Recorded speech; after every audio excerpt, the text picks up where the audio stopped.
चले वतन की ओर डाल के प्रेम की डोर। हम चले वतन की ओर डाल के प्रेम की डोर। बाबा खींच रहा है आज सहज ही अपनी ओर। हम चले वतन की ओर।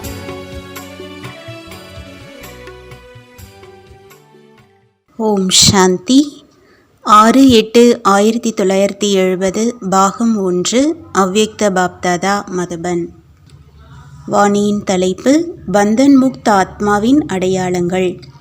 இப்பொழுது அவ்யக்த நிலையில் நிலைத்திருந்து வியக்தமான உடலை ஆதாரமாக எடுத்து பார்த்து கொண்டிருக்கிறோம் என்ற இந்த அனுபவம் செய்கிறீர்களா?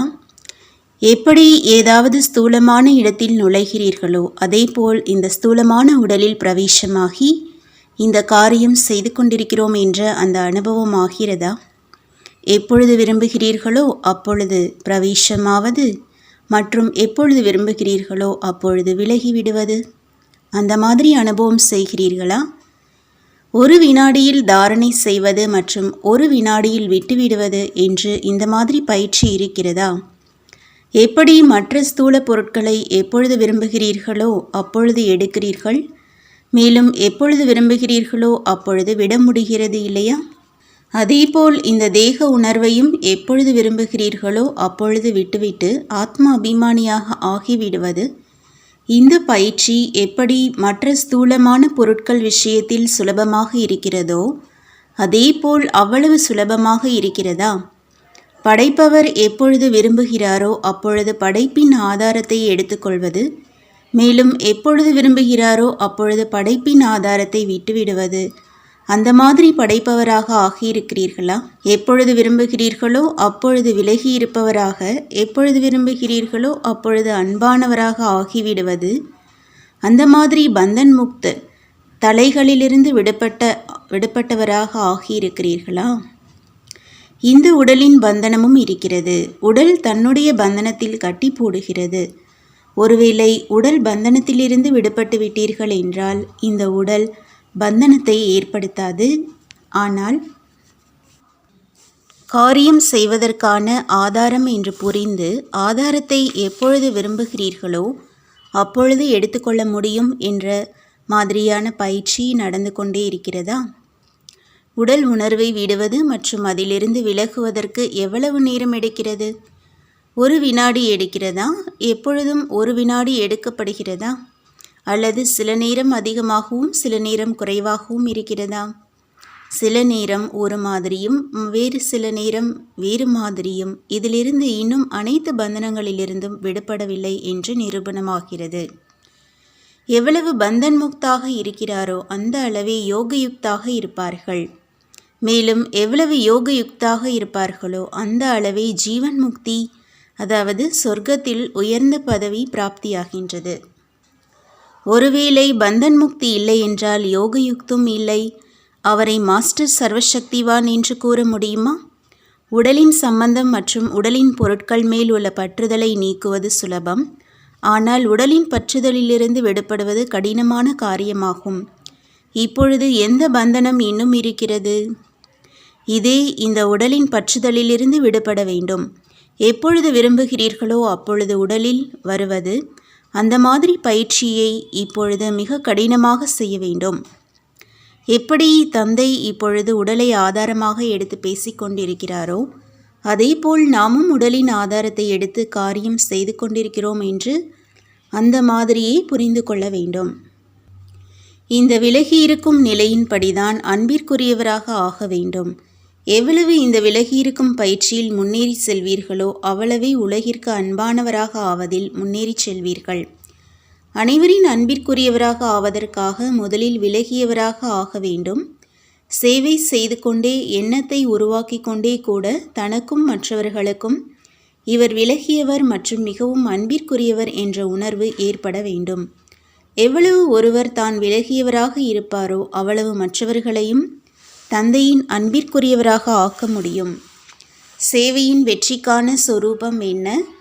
விதவிதமான கருத்துக்கள் அனைவரிடமிருந்து வந்தது. அனைத்து ஆத்மாக்களையும் தந்தையின் அன்பிற்குரியவராக மற்றும் தந்தையின் காரியங்களில் உதவி செய்பவராக மற்றும் முயற்சி செய்வதில் அந்த ஆத்மாக்களை சக்தி ரூபமாக ஆக்குவது, இதுதான் சேவையின் வெற்றிக்கான ரூபமாகும். எந்த ஆத்மாக்களுக்கு சேவை செய்கிறீர்களோ அந்த ஆத்மாக்களில் இந்த 3 தகுதிகளும் பிரத்யக்ஷ ரூபமாக பார்க்க தென்பட வேண்டும். ஒருவேளை 3இல் ஏதாவது ஒரு குணத்தின் குறை இருக்கிறது என்றால் சேவையின் வெற்றியிலும் குறை இருக்கிறது. இந்த வெற்றியின் சுரூபத்தை நடைமுறையில் கொண்டு வருவதற்காக முக்கியமாக எந்த விஷயத்தை கவனம் வைக்க வேண்டும் மற்றும் காரியம் செய்யும்போது தாரணை செய்ய வேண்டும். அது எந்த விஷயம்? மிகவும் சுலபமானது. கடினமான விஷயத்தை கவனம் கொடுத்து தாரணை செய்கிறார்கள் மற்றும் சுலபமான விஷயத்தை விட்டுவிடுவதனால் சுலபமானதின் தாரணை காலதாமதமாக ஏற்படுகிறது. இது தெரியுமா? இது ஒன்றும் பெரிய விஷயமில்லை, ஆகிவிடும் என்று புரிய வைக்கப்படுகிறது. பிறகு என்ன நடக்கிறது? ஆகிவிடும் ஆகிவிடும் என்று சொல்லி சொல்லி கவனத்திலிருந்து விலகி சென்று விடுகிறது. எனவே தாரணை ரூபத்திலும் வருவதில்லை. அப்படியானால் அது எந்த ஒரு விஷயம்? ஒருவேளை அந்த விஷயத்தை தாரணை செய்துவிட்டீர்கள் என்றால் வெற்றி சுரூபமாக ஆக முடியும். சாட்சி நிலை. ஆம், இது சரிதான். இன்று பாப்தாதாவும் சாட்சி நிலையின் ராக்கி கட்டுவதற்காக வந்திருக்கிறார். ஒருவேளை இந்த காட்சி நிலையின் ராக்கி எப்பொழுது கட்டப்பட்டு இருக்கிறது என்றால் சேவையின் வெற்றி வெகு விரைவில் வெளிப்படும். இப்பொழுது எந்த காரியத்தில் 1 மாதம் கூட எடுக்கிறதோ அந்த காரியம் செய்வதில் 1 மணி நேரம் கூட ஆகாது. இந்த சாட்சி நிலையின் ராக்கியை கட்டிக்கொள்ள வேண்டும். மற்றவர்களுக்கோ தூய்மையின் ராக்கியை கட்டிவிடுகிறீர்கள். ஆனால் பாப்தாதா இன்று இந்த சாட்சி நிலையின் ராக்கியை கட்டிவிடுகிறார். எவ்வளவு சாட்சியாக இருப்பீர்களோ அவ்வளவு சாக்ஷாத்கார மூர்த்தி மற்றும் சாக்ஷாத் ஆவீர்கள். சாட்சி நிலையின் குறை இருக்கும் காரணத்தினால் சாக்ஷாத் மற்றும் சாக்ஷாத்கார மூர்த்தியிலும் குறையாகி இருக்கிறீர்கள். எனவே இந்த பயிற்சியை செய்யுங்கள். எந்த பயிற்சி? இப்பொழுது ஆதாரத்தை எடுக்கிறீர்கள். அடுத்த நேரம் விலகியவராக ஆகிவிட்டீர்கள். இந்த பயிற்சியை அதிகரிப்பது என்றால் சம்பூர்ண நிலை மற்றும் நேரத்தை அருகில் கொண்டு வருவது ஆகும். அப்படியானால் இப்பொழுது என்ன முயற்சி செய்ய வேண்டும்? நேரம் மற்றும் சம்பூர்ண நிலையை அருகில் கொண்டு வாருங்கள். இன்னும் ஒரு கவனம் கொடுக்க வேண்டிய முக்கியமான விஷயம் என்னவென்றால் தன்னுடைய ரெக்கார்டை, பதிவேட்டை சரியாக வைத்துக்கொள்வதற்காக அனைவருக்கும் ரெக்கார்ட் கொடுங்கள், அதாவது மரியாதை கொடுங்கள். எவ்வளவு ஒருவர் அனைவருக்கும் மரியாதை கொடுக்கிறாரோ அந்த அளவை தன்னுடைய பதிவேட்டை சரியாக வைத்துக்கொள்ள முடியும். மற்றவர்களுக்கு மரியாதை கொடுப்பது என்றால் தன்னுடைய பதிவேட்டை உருவாக்குவது ஆகும். ஒருவேளை மரியாதையும் குறைவாக கொடுத்தீர்கள் என்றால் தன்னுடைய பதிவேட்டில் குறைவை ஏற்படுத்துகிறீர்கள். எனவே இந்த முக்கிய விஷயத்தின் அவசியம் இருக்கிறது. புரிந்ததா? எப்படி யஜ்யத்தின் உதவியாளர் ஆவதுதான் உதவியை பெறுவது என்பதோ அதேபோல் மரியாதை கொடுப்பதுதான் மரியாதை பெறுவதாகும். பெறுவதற்காக கொடுக்கிறீர்கள். ஒரு தடவை கொடுப்பதனால் அதிக தடவை பெறுவதற்கான உரிமையுள்ளவர் ஆகிவிடுகிறீர்கள். சிறியவர்களுக்கு அன்பும் பெரியவர்களுக்கு மரியாதையும் கொடுக்க வேண்டும் என்று கூறுகிறார்கள். ஆனால் அனைவரையும் பெரியவர்கள் என்று நினைத்து மரியாதை கொடுப்பதுதான் அனைவரது அன்பையும் பெறுவதற்கான சாதனமாகும். இந்த விஷயம் கூட முக்கியமான கவனம் கொடுப்பதற்கு தகுதியானதாகும். ஒவ்வொரு விஷயத்திலும் முதலில் நீங்கள் இதை உள் உணர்வில், பார்வையில், வார்த்தையில் மற்றும் காரியத்தில் கொண்டு வர வேண்டும். எவ்வளவு முதலில் நீங்கள் என்று கூறுவீர்களோ அவ்வளவே உலகின் தந்தையின் சமமானவராக ஆக முடியும். உலகின் தந்தைக்கு சமமானவரின் அர்த்தம் என்ன? 1. உலக தந்தைக்கு சமமாக ஆவது. 2. எப்பொழுது உலக ராஜா ஆவீர்களோ அப்பொழுது கூட உலகின் தந்தை என்றுதான் கூறப்படுவார் இல்லையா? உலகின் ராஜா உலகின் தந்தைதான் இல்லையா? அப்படி உலகின் தந்தையாகவும் ஆவீர்கள். மேலும் உலகின் தந்தையின் சமமானவர்களாகவும் ஆவீர்கள். எதில்? முதலில் நீங்கள் என்று சொல்வதினால். புரிந்ததா? பணிவானவராக ஆவதினால் எடுத்துக்காட்டாக ஆக முடியும். பணிவானவராக ஆவதினால் உலகின் படைப்பு காரியத்தை செய்ய முடியும். புரிந்ததா? அந்த மாதிரி நிலையை தாரணை செய்வதற்காக சாட்சி நிலையின் ராக்கி கட்ட வேண்டும். முதலிலேயே சாட்சி நிலையின் ராக்கியை கட்டிக்கொண்டு சென்றீர்கள் என்றால் ராக்கியின் சேவை வெற்றி நிறைந்ததாக இருக்கும். புரிந்ததா? பார்ட்டிகளுடன் சந்திப்பு. சம்மேளனம் நடத்துகிறீர்கள். சம்மேளனத்தின் அர்த்தம் என்ன? அனைத்து ஆத்மாக்களின் மிலன், அதாவது சந்திப்பு. அனைத்து ஆத்மாக்களை யாருடன் சந்திக்க வைப்பீர்கள்?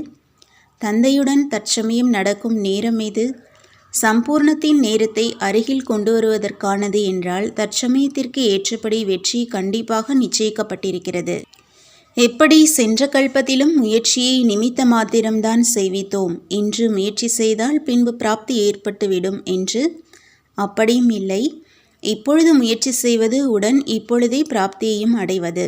அந்த மாதிரியான முயற்சி இருக்கிறதா? எப்பொழுது சுயம் பிராப்தி சுரூபம் ஆவீர்களோ அப்பொழுது பிற அநேக ஆத்மாக்களுக்கு பிராப்தி செய்விக்க முடியும். ஒருவேளை சுயம் பிராப்தி சுரூபமாக இல்லை என்றால் மற்றவர்களுக்கு எப்படி பிராப்தி செய்விக்க முடியும்? எப்பொழுது செய்விக்கவில்லை என்றால் எப்பொழுது செய்வீர்கள்? எப்பொழுது என்ற வார்த்தையும் முடிந்துவிட வேண்டும் என்று கூறியிருந்தோம் அல்லவா? ஒவ்வொரு விஷயத்திலும் இப்பொழுது என்பது இருக்கட்டும். அவ்வளவு மாற்றத்தை எண்ணம், சொல், செயலில் கொண்டு வர வேண்டும். எப்பொழுதாவது செய்துவிடலாம் அல்லது எப்பொழுதாவது ஆகிவிடும் என்பது கூட எண்ணத்தின் அளவிலும் வர வேண்டாம். இப்பொழுது ஆகியே விடும், அந்த மாதிரி மாற்றம் செய்ய வேண்டும். அப்பொழுதுதான் சேவையின் வெற்றி கிடைக்கும். ஒருவேளை உங்களிலேயே எப்பொழுதாவது நடந்துவிடும் என்று இருக்கிறது என்றால் உங்களுடைய பிரஜைகளும் மிக நன்றாக இருக்கிறது. பின்பு எப்பொழுதாவது செய்துவிடலாம் அல்லது ஆகிவிடும் என்று கூறுவார்கள். எப்பொழுதாவது நடந்துவிடும் என்று விட்டுவிடுபவர்கள் பின்னால் வரும் பிரஜைகளாக இருப்பார்கள். அப்படி இப்பொழுது நெருக்கத்தில் உள்ள பிரஜைகளை உருவாக்க வேண்டும். நெருக்கத்தின் பிரஜைகளை உருவாக்குவதற்காக மென்மையான தன்மையை விட வேண்டியதாக இருக்கும். அலட்சியம் மென்மைத்தன்மை உடையதாக இருக்கிறது. எவ்வளவிற்கு எவ்வளவு ரகசியம் தெரிந்து நடப்பவர்களாக இருப்பீர்களோ அவ்வளவிற்கு அவ்வளவு மென்மைத்தன்மை விடுபட்டு கொண்டே இருக்கும். ஆன்மீகத்தன்மையின் ஒரே மாதிரியான ரூபம் எப்பொழுதும் இருக்கிறதா? ரூபத்தை மாற்றுவதற்கு பதிலாக இந்த உடலின் பற்றுதலை விட வேண்டும் என்ற இந்த பயிற்சியும் இருக்க வேண்டும். உடலை விடுவதற்கான பயிற்சி இருக்கும் என்றால் ரூபத்தை மாற்றுவது விடுபட்டுவிடும். படிப்பிலும் தவறாதவராக இருப்பது கூட முக்கியமான விஷயமாகும். வருவதில் மட்டும் தவறாதவராக இல்லை, ஆனால் ஒவ்வொரு விஷயத்திலும் தவறாதவராக இருக்க வேண்டும். எவ்வளவு தவறாதவரோ அவ்வளவு ஆளுபவராகவும் இருப்பார்கள். அப்படியானால் என்ன செய்ய வேண்டும்? அனைத்து விஷயங்களிலும் தவறாதவராக இருக்க வேண்டும். அமிர்தவேளை எழுவதிலிருந்து ஒவ்வொரு காரியத்திலும் ஒவ்வொரு எண்ணம் மற்றும் வார்த்தையிலும் தவறாதவராக இருக்க வேண்டும். ஒரு வார்த்தை கூட வீணானவை வெளிவர வேண்டாம். இந்த உலகத்திலுள்ள பெரிய மனிதர்கள் சொற்பொழிவு நிகழ்த்தும் பொழுது அவர்கள் பேச வேண்டிய வார்த்தைகள் கூட நிர்ணயம் செய்யப்பட்டு விடுகிறது. நீங்களும் பெரியதிலும் பெரிய மனிதர்கள்தான் இல்லையா? எனவே உங்களுடைய வார்த்தைகள் கூட நிர்ணயம் செய்யப்பட்டதாக இருக்க வேண்டும். மாயாவின் நிர்ணயம் செய்யப்பட்டதாக இருக்க வேண்டாம்.